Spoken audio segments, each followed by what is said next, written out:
Сәлеметсіздер ме оқушылар? Сәлеметсіздер. Сабағымызды бастамас бұрын 3 топқа бөлініп алайық. Мына қима қағаздардан алып топқа бөлінсек. Келіп бөлініп алайық.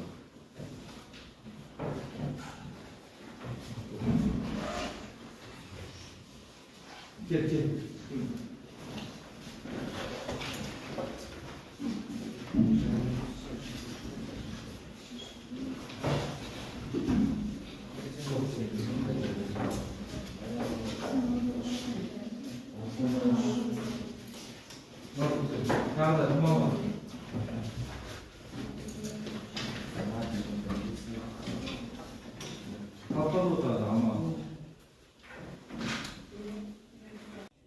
Енді қима әріптерден сөз құрастырып, топтың атауын білеміз. Топ құрастырамыз.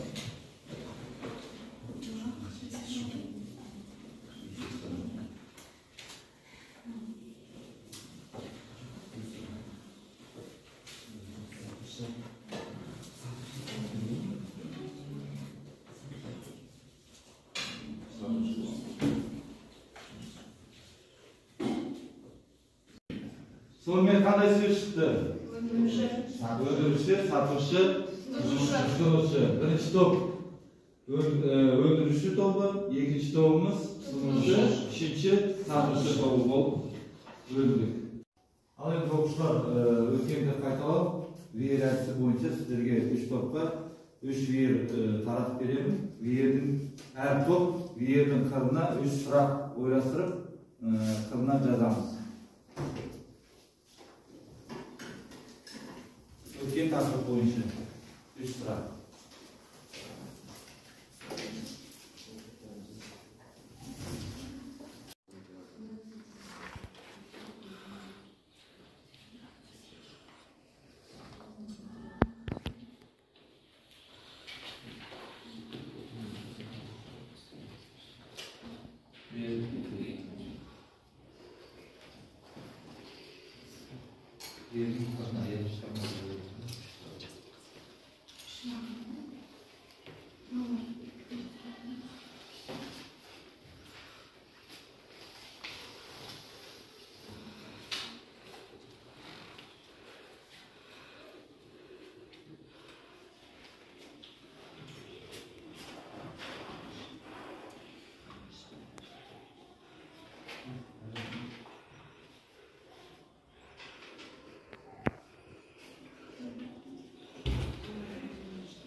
Сұрақтарды құрастырып болсақ, әр топ веерді алмастырып, сұрақтарға жауап береміз.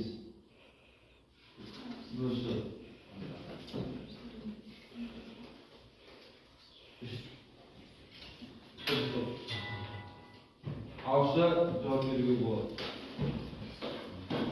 Ал енді сұрақтарға жауап жазып болсақ, бірінші топ сұрақтарға жауап берейік. Бізге сатушы тобының қойған сұрақтары. Міндеттеме субъектілері кімдер болып табылады? Міндеттеме дегеніміз не? Кепіл дегеніміз не? Міндеттеме субъектілері кімдер болып табылады? Сұраққа орай жауап берейік. Міндеттеме субъектілеріне несие беруші және борышкерлер жатады. Міндеттеме дегеніміз не? Міндеттеме дегеніміз бір тұлға басқа тұлғаның пайдасын жасауы тиіс нақты әрекеттер. Ал кепіл дегеніміз тұтынушының екеуінің біреуінің шарт бойынша борышкерге немесе несие берушіге беретін ақшалай сомасы. Сатушы тобы бағалау келесі топ, тұтынушы тобы. Келесі біз тұтынушы тобы өндіруші тобынан сұрақтар алған болатынбыз. Бірінші сұрақ, міндеттемені орындау әдістеріне нелер жатады? Міндеттемені орындау әдістеріне тұрақсыздық айыбы, кепілдік, кепіл болушылық, кепіл пұл және кепілдік жаңа жатады. Келесі міндеттемені қамтамасыз ететін әдістер. Міндеттемені қамтамасыз ету әдістеріне міндеттеме жөніндегі шаралар жатады. Ол міндеттеме жөніндегі шаралар міндеттемені орындаған кезде немесе орындамаған кезде қолданылады. Келесі топ. Бізге тұтынушы тобының берген сұрақтары кепілдік жарна дегеніміз не? Кепілдік жарна дегеніміз сауда-саттық немесе басқа да міндеттемелері алдын ала төленген ақшалай сомасын кепілдік жарна деп атаймыз.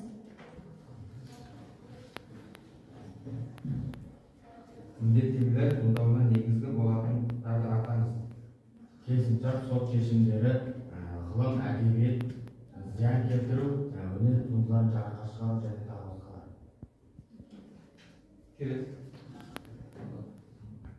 Бағалау жасайық.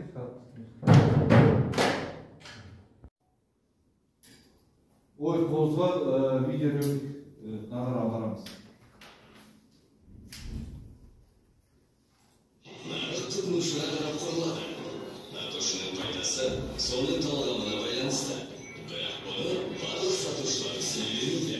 Сапасыз тауарды сату, айырбастаудан, не қайтарып алудан бас тарту, шынайы емес мәлімет беру, заңсыз талаптар. Бұның барлығы тұтынушылардың сапалы тауарға келтірілген зиянның өтелуіне, тауар туралы шынайы ақпарат алуға, сіздің мүлкіңіздің қауіпсіздігіне құқықтарын бұзу болып табылады. Сіздің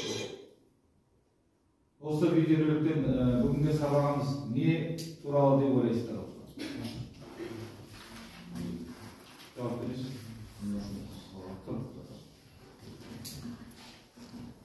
Тұтынушының құқығы туралы.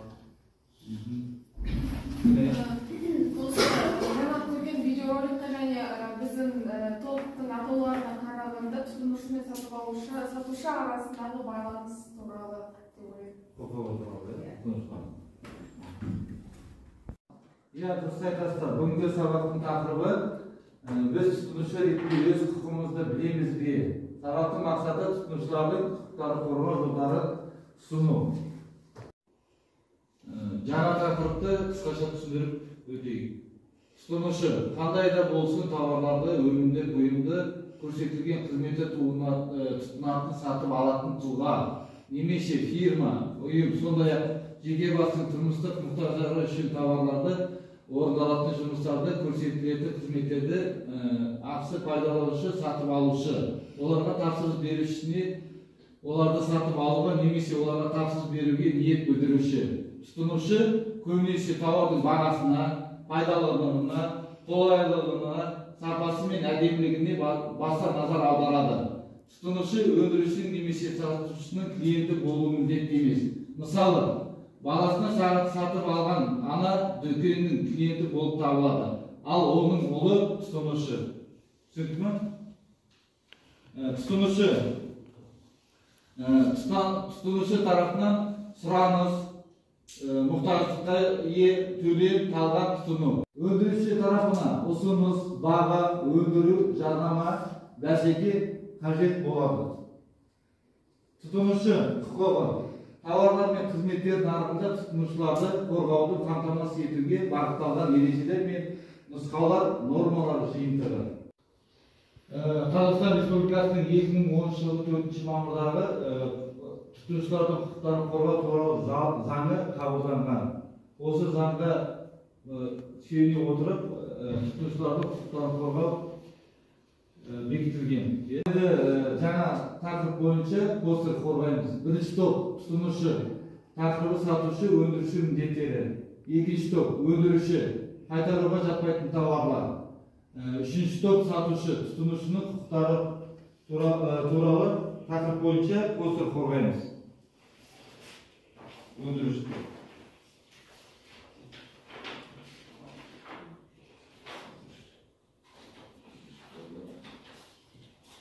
Топтары сіздерге.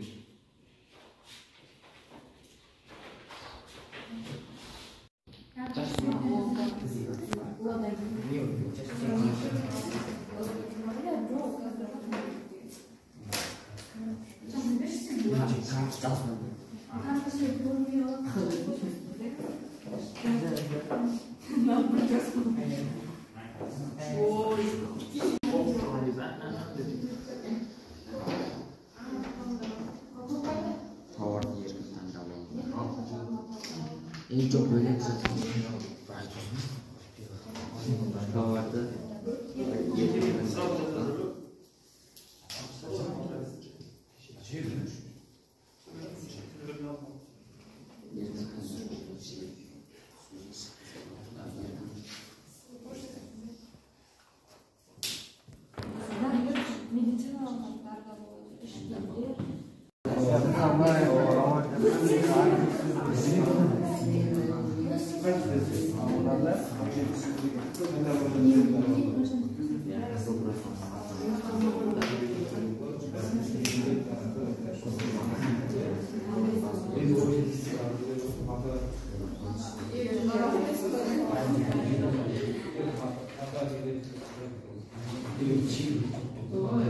To'xtab dayım ekin.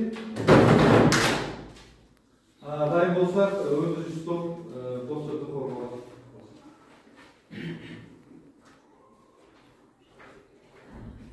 Bizga berilgan taqdir hujjatga жатпайтын товарлар болған болар. Негізінен біз көбіне дүкендерге, бутиктерге қайтаруға жатпайды, возврат жоқ деген жазулар көріп жатамыз. Бұл деген заңсыз. Ал 2010 жылғы заңнама бойынша қайтаруға жатпайтын товарлар тек бекітілген болады. Олар чексіз товарлар, дәрілік заттар, жануарлар мен бекітілген сатылатын товарлар, оның ішінде масалар, линолеум, мобильді құрылғылар, телефон басқалары қайтаруға жатпайтын товарлар болып есептеледі. Ал енді өндіріс тобын бағалайық. Отырalım. Келесі топ.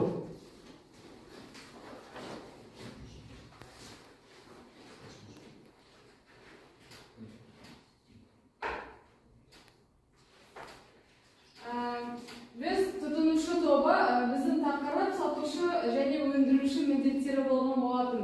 Барлығымызға белгілі сатушы өндіруші міндеттеріне біздің топтың ойынша сапалы өнім ұсыну жатады. Сонымен қатар өз тауарларын ұсыну және өнімді тұтынушыға қолайлы бағада ұсыну және өзінің керек болған жағдайда өзінің мекен жайын немесе атын айтып өзін таныстыру да сатушының міндеттеріне жатады.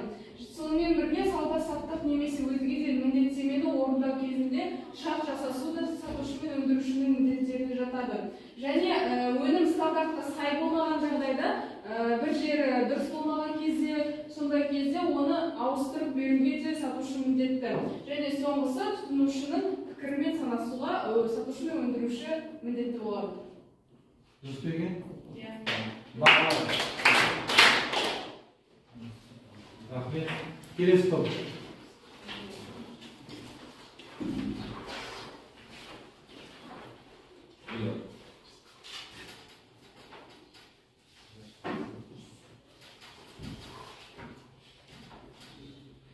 Сатушы тобы тұтынушының құқықтары туралы.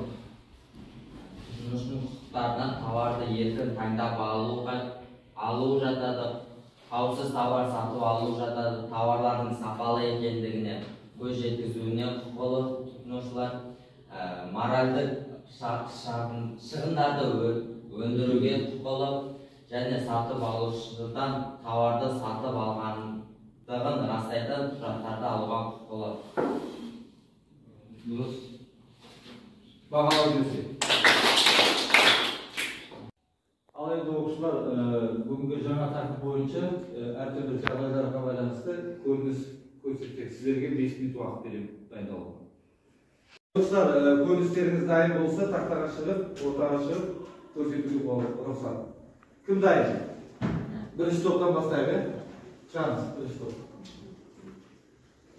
Бұл жерде байқағандарыңыз киім сатушы, тұтынушы келіп киімді ауыстыра келді.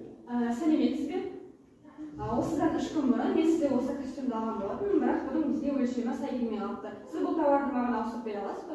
Сәлеметсіз, сізде чек бар ма? Жоқ. Өкінішке орай бұл киімді сізге ауыстырып бере алмаймын. Бұл жерде не байқадық оқушылар? Кім айта алады? Не себепті ауыстыра алмайды? Не? Себебі бұл жерде тұтынушының чегі болмағандықтан сатушы стандартына сай кәдімгі чексіз ол киімді қабылдай алмайды. Екінші топ, сіздер не байқадыңыздар? Мадина. Жаңа күні айтып кеткенде, бұнда біріншіден чек жоқ, чек берілмеген, ал екіншіден байқаған болсақ, киімнен заттанбасы алынып тасталынған. Сол себепті сатушы ала алмайды. Сол себепті сатушы. Түсінікті ма? Рахмет. Сәлеметсіз бе? Мен сізден кеше осы телефонды сатып алған едім, бірақ та таңертеңгісін қарасам, бұл телефонда ақылымда. Мына чек. Біздің мамандар телефонды тексереді, шынымен бұл телефонда қалар болатын болса, сізге сіздің қалауыңызбен оны жөндеп береміз, немесе басқа телефон береміз. Бұл телефон қашан жөнделген, қашан? Сіз алысқа кетпеңіз, біздің мамандар бұны 1 сағатта тексеріп болады, сізге жауабын айтамыз. Жақсы, рахмет. Сау болыңыз. Бұл жерде оқушылар не байқады? Камила. Бұл жерде негізінен тұтынушылық не сатушылық де екі тараптың да жауабы бірдей дұрыс. Себебі тұтынушыда чек бар, ал сатушы сол телефонды чекпен қосып бірге алды. Яғни екі тараптың да несі дұрыс. Дай болса келесі топ көріністеріңізді көрсетсеңіз.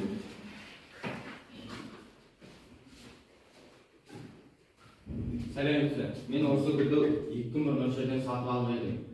Бұл гүл маған ұнамай қалды. Маған ақшамды немесе гүлді ауыстырып беруіңізді талап етемін. Кешіріңіз, бұл гүл қайтарылмайды және де ақшаңызды бере алмаймыз. Бұл жерде оқушылар не байқады? Қандай жағдай? Farhat. Негізінен бұл жерде сатушының жағы дұрыс, өйткені тұтынушы жағындағы гүлдер қайтарылмайды да. Жақсы жауаптарыңа рахмет, олай болса отырыңыздар.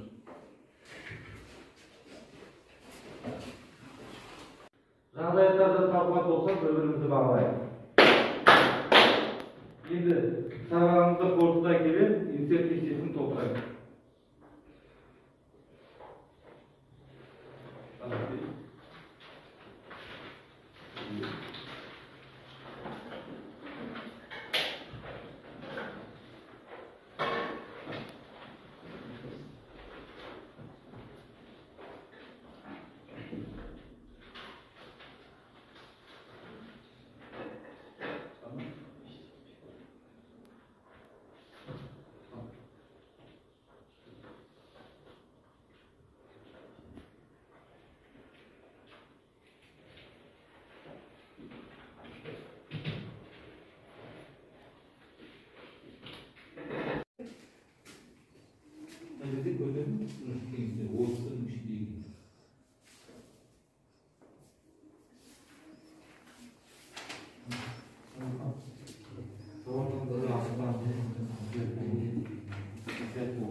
Кеңестерді жазып, соның арасында алып жазсақ та болады ғой, кеңестер.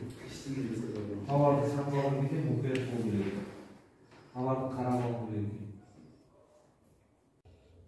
Кестені толтырып болсақ, дайын болсақ, кім оқиды? Нәрі?